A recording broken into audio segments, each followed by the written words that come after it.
Sveiki, esu Pijus Šimatulskis, kitaip vadinamas Duona. Duona yra mano pirmas ištartas žodis gyvenime, kuris mane lydi visur, tiek darbuose, tiek visoj mano kūryboje. Kažkaip labai myliu Lietuvą, myliu savo kraštą, tiek Dzūkiją, tiek Druskininkus myliu. Esu pakankamai netoli 20 km iš Druskininkų kilus dalis mano giminės, tad dažnai ir užsuko ir į pačius Druskininkus.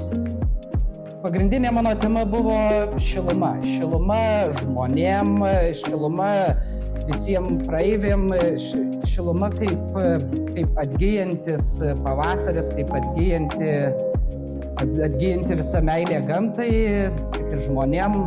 Tikriausiai norėjau sušildyti tiek save, tiek aplinkinius šiuo darbu. Būtent šį kūrinį darom fluorescenciniais dažais, tai yra šviečiantys dažai naktį.